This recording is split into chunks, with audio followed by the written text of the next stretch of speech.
Good morning, everyone. Selamat pagi, Shalom. It's a great privilege to be here with you. Saya bersyukur hari ini bisa bersama-sama dengan bapak-bapak dan ibu sekalian. Ada ibu di belakang. Thank you, Lord.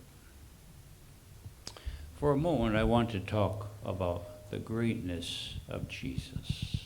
Dan hari ini saya ingin membagi bagaimana luar biasa dahsyatnya Tuhan Yesus kita. In Ephesians 3, verse 9, Di dalam Efesus 3 ayatnya ke-9. God created all things by Jesus Christ. Dikatakan Tuhan menciptakan segala sesuatu melalui Yesus Kristus. He is the Word of God. Karena dia adalah firman Allah. That voice in Genesis chapter 1, Jadi suara yang terdengar di dalam Kejadian pasal 1. let there be light, Jadilah terang, and there was light. maka terang itu jadi. God created everything through His Son. Tuhan menciptakan segala sesuatu melalui anaknya. That wonderful man who died on the cross Pribadi yang mati di kayu salib itu was the one who created heaven and earth. adalah pribadi yang menciptakan seluruh alam semesta langit dan bumi. That blood that was shed on the cross Darah yang tercurah di kayu salib, was God's blood. itulah darah Kristus Tuhan sendiri. God paid our debt. Tuhan membayar dosa-dosa kita. All things were made by Him. Segala sesuatu diciptakan di dalam Without Yesus. Him was not anything made that was made. Dan tanpa dia tidak ada yang tercipta. And then later the Word became flesh and dwelt among us. Kemudian firman itu menjadi manusia, tinggal di tengah-tengah manusia. Oh, wonderful Holy Spirit dwelling in us. Dan inilah Roh Kudus Tuhan juga yang tinggal di dalam diri The kita. Spirit of the Creator lives in us. Inilah Roh Pencipta tinggal dalam diri kita. For a moment, I also want to talk about the power of words and thoughts. Dan juga saya ingin berbicara mengenai kuasa di dalam pikiran dan mulut. What we think, what we believe, affects the way we live. Karena apa yang kita pikirkan, apa yang kita yakini akan menentukan sikap dan gaya hidup kita. And can affect even our eternity. Bahkan bisa mempengaruhi kehidupan kekal kita nanti. Very important what we think and believe. Penting sekali apa yang kita renungkan, apa yang kita yakini. Everyone in hell is there because of something they were thinking and believing.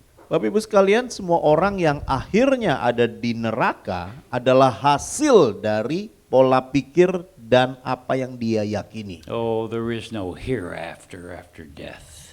Pikiran-pikiran seperti begini nih, nggak ada yang namanya neraka setelah manusia mati. There is no God. Nggak ada yang namanya Tuhan dalam hidup ini. Or every religion is okay. Ada lagi seperti Kristen progresif kan, semua agama sama saja. Only the truth sets us free. Tetapi kebenaranlah yang memerdekakan kita. Amin. Okay. Well, our message today is ritual versus relationship. Dan saya ingin membahas hari ini yaitu adat istiadat dibandingkan dengan hubungan. Why did most of Israel reject the Lord Jesus Christ? Mengapa kira-kira orang Yahudi, orang Israel itu menolak Tuhan Yesus? They wanted to continue doing things the old way, the traditional way. Sebabnya adalah mereka tetap ingin ikuti adat istiadat, gaya lama. Christ came with a new covenant. Sedangkan Kristus datang dengan perjanjian yang baru. I'd like to read several verses from Mark chapter 7. Coba kita lihat yaitu Markus pasal 7.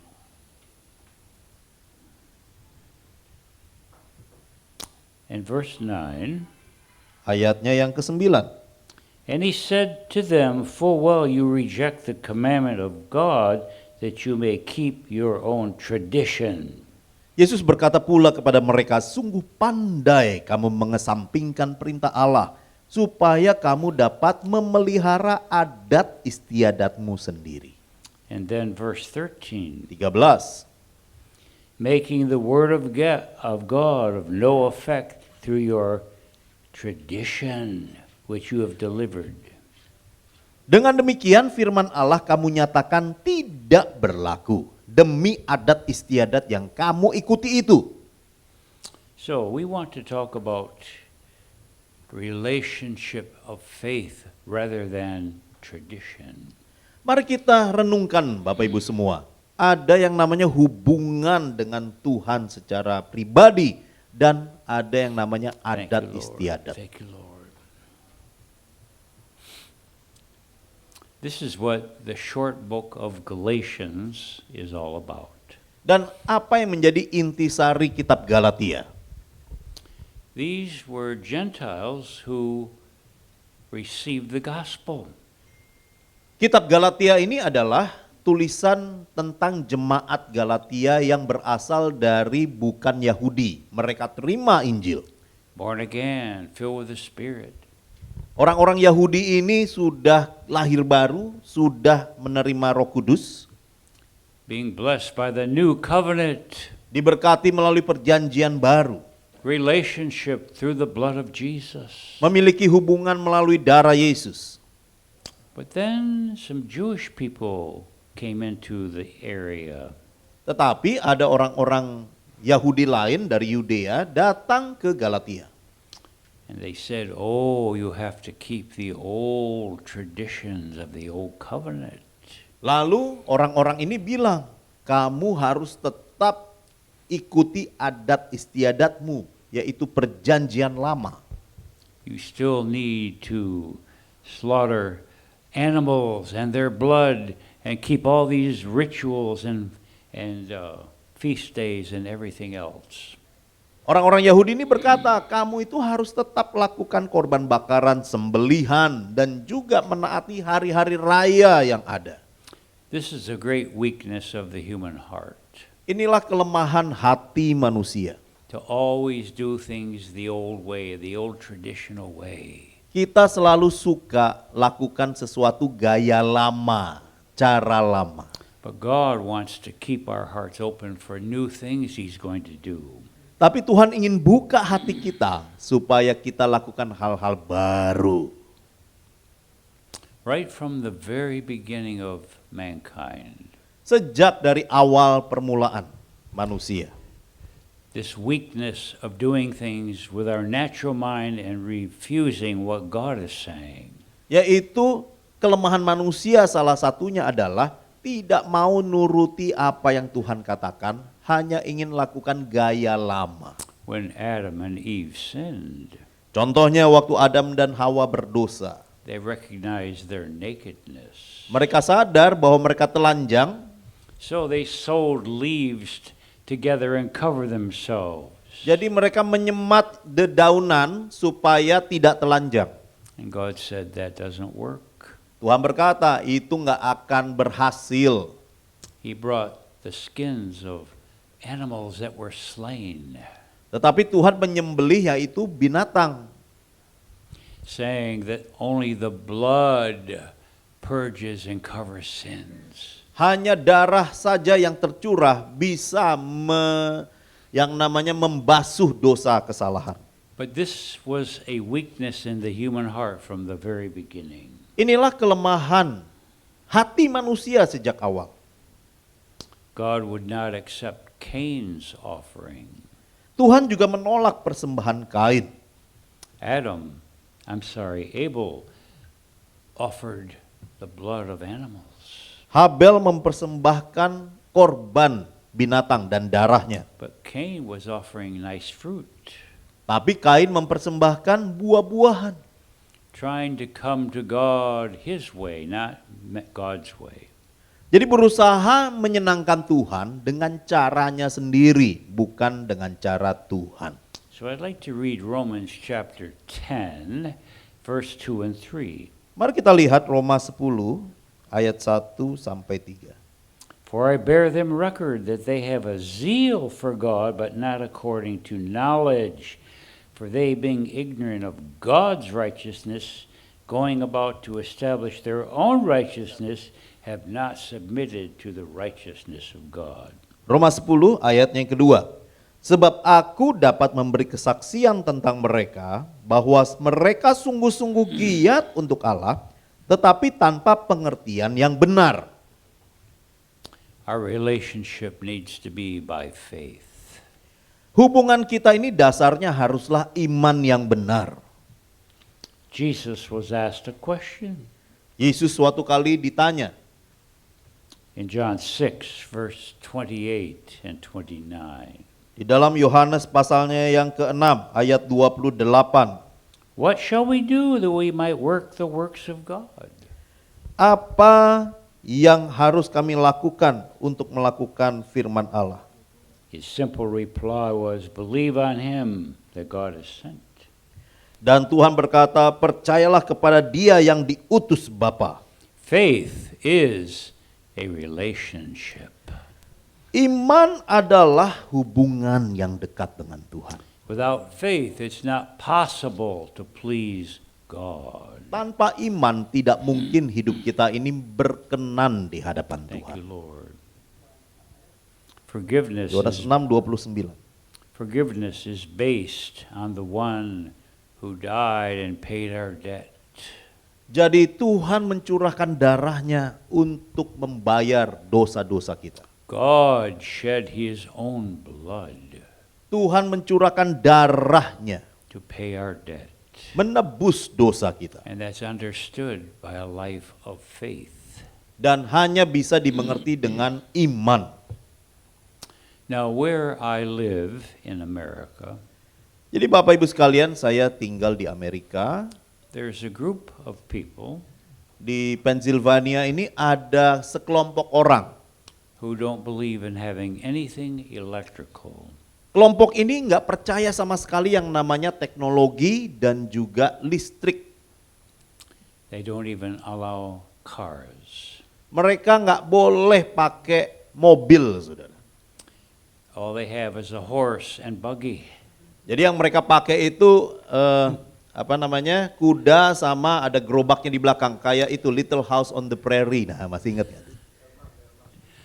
Oh, this is the way we've done it for hundreds of years and we're not going to change. Kelompok ini berkata, kami ini memang begini hidupnya dari nenek buyut kita, nggak mau berubah. We want to be open to God for new things. Tetapi marilah kita terbuka untuk hal-hal baru dari Tuhan. God is about to do new revival in the whole earth. Dan Tuhan ingin lakukan kebangunan rohani di seluruh dunia. We don't want to be trapped with just tradition and rituals the way we've always done things. Janganlah kita terjebak dengan namanya adat istiadat, ritual, apa yang biasa kita lakukan. Why did Israel reject Jesus? Mengapa Israel menolak Yesus? He was bringing a new covenant, not the old covenant. Yesus membawa perjanjian baru, bukan lama. No more sacrifices of animals' blood. Tidak lagi mempersembahkan korban binatang, God's blood was shed.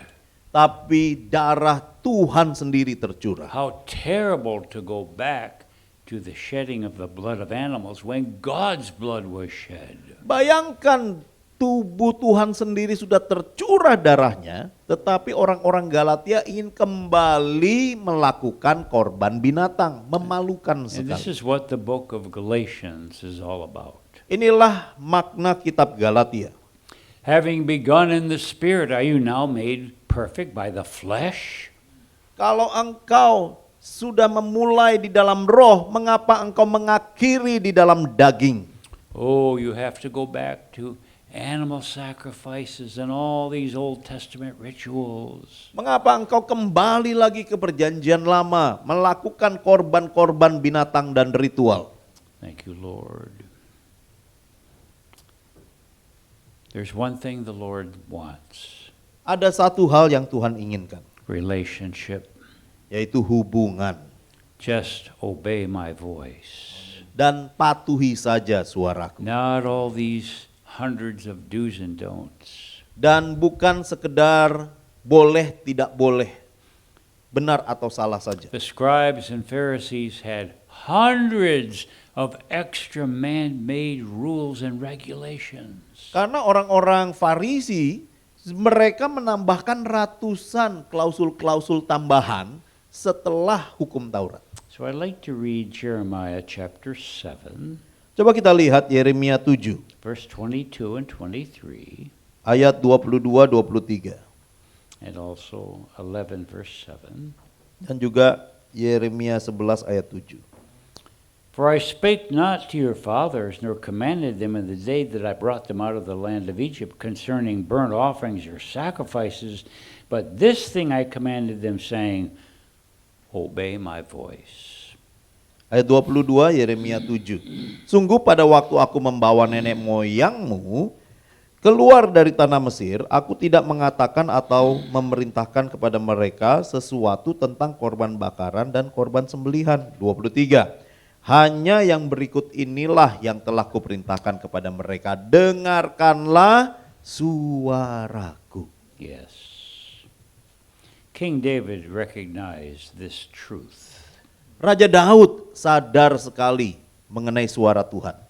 This is what he said in Psalm 40, verse 6 and 7. Inilah yang dia katakan di dalam Mazmur 40 ayatnya yang ke-6 dan 7. Sacrifice and offering you did not want, my ears you have opened. Engkau tidak berkenan kepada korban sembelihan dan korban sajian, tetapi engkau telah membuka telingaku. A relationship of faith. Inilah hubungan iman. Listening to what God is saying. Dengar apa kata Tuhan, Obeying Him. taati apa perintahnya. Not all these rules and rules that man has created. Bukan kita hanya sekedar ikuti aturan-aturan manusia dan juga semua adat istiadat. So Paul wrote to the Galatian church, Paulus menulis kepada Galatia. and he said, you have fallen from grace. Dikatakan engkau sudah jauh dari kasih karunia. Having begun in the Spirit, are you now made perfect by the flesh? Engkau dulu mengawali di dalam roh, mengapa mengakhiri di dalam daging? Thank you, Lord. Thank you, Lord. You know, wrong doctrine comes from a wrong spirit. Sadarkah ajaran yang salah, doktrin yang salah muncul dari roh yang salah. Thoughts, concepts, are from another, and wrong doctrine are from another spirit. Jadi yang namanya doktrin sesat, pikiran yang sesat itu berasal dari roh yang salah. What we think and believe causes us to act a certain way. Apa yang kita pikirkan, yang kita yakini membuat kita bertindak seperti ini. It takes us somewhere. Dan tindakan kita akan menuju ke tempat yang tertentu. Can even affect our eternity. Bisa mempengaruhi bahkan dunia kekal nanti. So we want to have truth.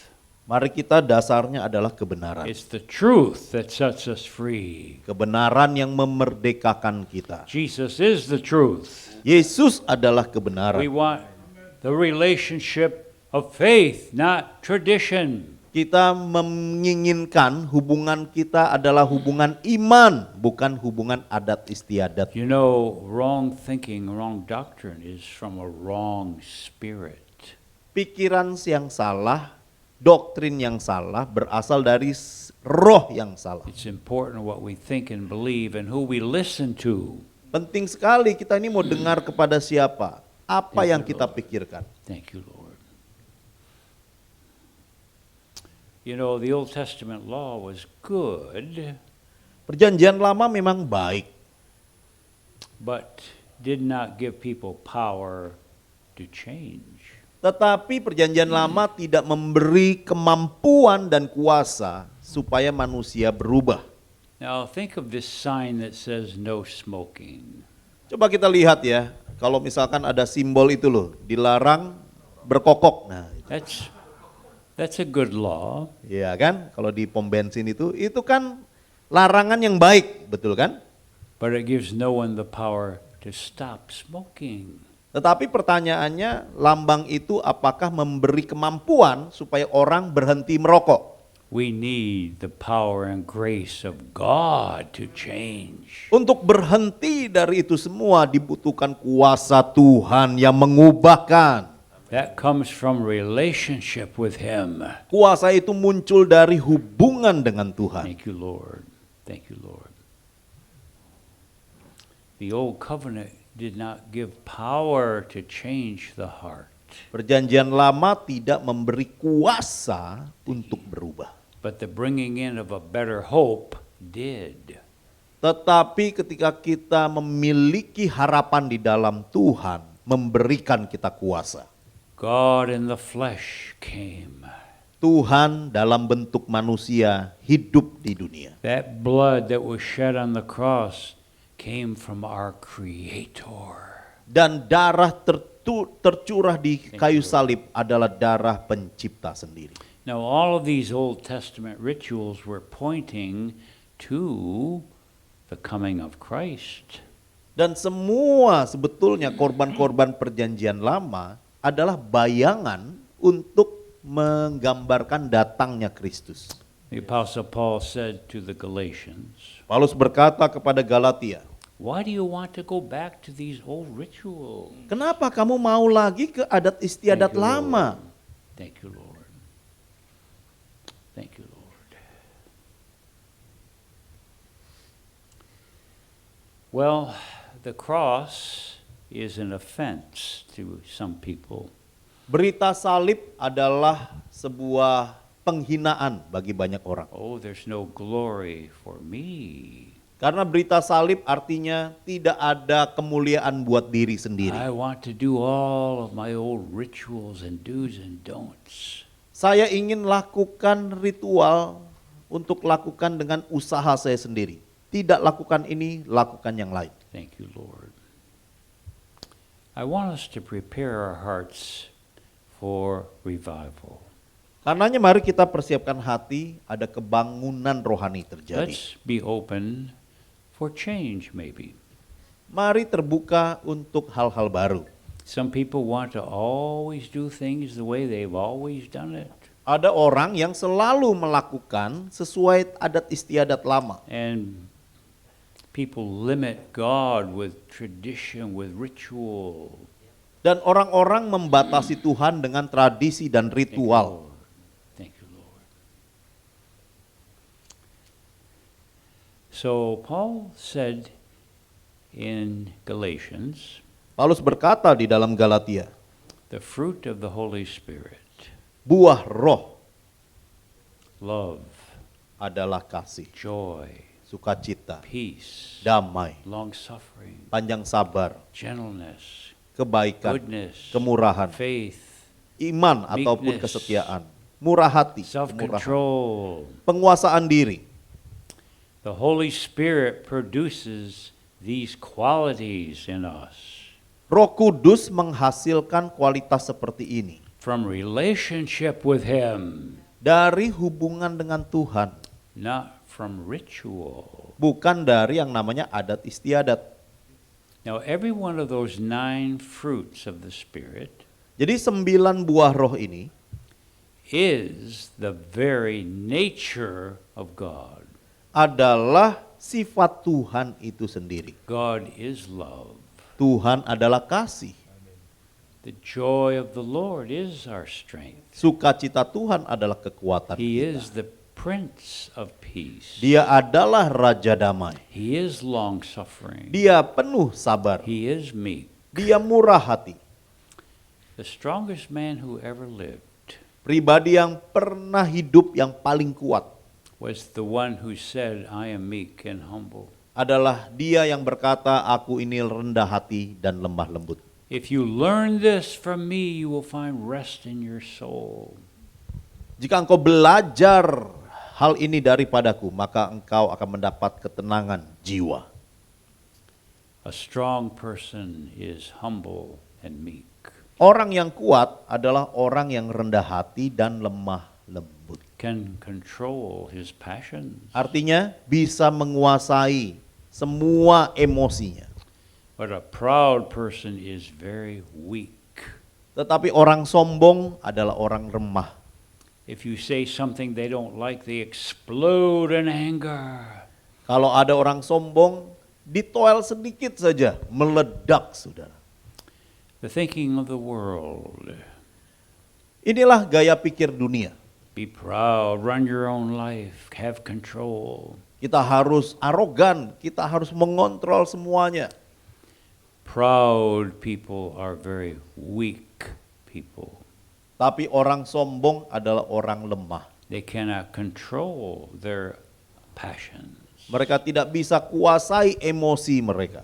But the strongest man who ever lived, Tetapi orang terkuat yang pernah hidup, our Lord Jesus Christ, Tuhan Yesus Kristus, I am meek and humble. berkata, aku ini lemah lembut dan rendah hati. Learn this from me, Belajarlah daripadaku, and you will find rest in your soul. maka jiwamu akan Thank you, mendapat Lord. ketenangan. Thank you, Lord. We want more and more of the nature of God in us. Mari kita miliki sifat Tuhan lebih lagi. It isn't tradition. Bukan tradisi It manusia. isn't a lot of man-made rules and regulations. Bukan aturan manusia dan juga semua larangan-larangan. It's a relationship of faith. Tetapi adalah hubungan relasi dengan Tuhan. Christ in us is the hope of glory. Kristus di dalam kita adalah pengharapan The kemuliaan. Creator Spirit wants to live in us Pencipta ingin tinggal di dalam diri kita. and make us conform to His image, Kita menjadi serupa dengan gambarannya, compatible with Himself. menjadi serupa dengan Dia. Do you know there's only one thing God wants from this temporary earth? Ada satu hal yang Tuhan inginkan dari kehidupan dunia yang sementara. When this earth passes away, Ketika dunia ini akan berlalu, only one thing remains. hanya satu hal yang akan tinggal. We're told in Revelation 21 verse 1, Di dalam Wahyu 21 ayat 1, the heaven and earth pass away. dikatakan langit dan bumi akan berlalu. But when we read verse 9, Dan di ayat 9 kita membaca, John is told, come up here and I will show you the bride, the Lamb's wife. Yohanes dibawa oleh malaikat dan berkata, marilah aku tunjukkan mempelai dari anak domba. A people who have responded to His love. Yaitu orang-orang yang meresponi kasih Tuhan. Thank you, Lord. We want to be compatible with our heavenly bridegroom. Mari kita sepadan dengan mempelai We want surgawi kita. all the fruit of the Spirit developed in us. Caranya bagaimana? Kembangkanlah buah roh dalam hidup ini. We want to be a joy to our Maker. Mari kita punya sukacita di hadapan pencipta. This is what this temporary earth is all about. Inilah yang namanya tujuan kita hidup di dalam dunia sementara. We are told at least a dozen times, Beberapa kali kita membaca, kurang lebih ada 12 heaven and kali, earth are going to pass away. bahwa langit dan bumi yang baru akan datang dan yang lama akan lenyap. Why did God create this temporary earth? Mengapa Tuhan ciptakan bumi yang sementara? We are told that there had been a great rebellion in heaven, Oleh karena ada pemberontakan besar di surga. and Lucifer drew 1/3 of the inhabitants to himself. Lucifer ini menarik sepertiga penduduk surga ikut dia memberontak. God wants us to replace the fallen inhabitants of heaven. Sekarang Tuhan ingin menggantikan posisi lowong di surga. In 1 Corinthians 6, verse 3, 2 and 3. 1 Korintus 6 ayat 2 dan 3. Do you not know that you will judge angels? Tidak tahukah kamu akan menghakimi malaikat-malaikat? But we have to pass the test that they failed. Tetapi kita juga harus lulus dari semua ujian yang gagal para malaikat Amen. lalui. but it will never be by a lot of man's traditions and rules and regulations. Jadi kita tidak bisa berkenan di hadapan Tuhan dengan mengikuti aturan manusia dan larangan-larangan. We need to do it God's way, Kita harus lakukan dengan cara Tuhan, by faith. dengan iman. It's not possible to please God without faith. Tidak mungkin kita berkenan tanpa iman di hadapan A Tuhan. close relationship with Him. Hubungan yang indah dengan Dia. Amen. Let's pray, shall we? Mari kita tunduk kepala. Precious Lord, Tuhan Yesus yang baik, draw us much closer to you. biarlah kami semakin dekat dengan Engkau. Fill us more and more with your wisdom and knowledge. Penuhi kami lebih dan lebih dengan hikmat dan Give pengetahuan us the firman. spirit of understanding. Biarlah kami memiliki roh untuk mengerti. Make us a joy to your heart. Jadikanlah kami menjadi orang-orang yang paling berbahagia di And hadapan. use us to help many others know you. Dan pakai kami untuk memberitakan Injil kepada orang lain. In Jesus' name. Di dalam nama Tuhan Yesus kami berdoa. Amen. Amen. Amen. God bless you. Tuhan memberkati kita.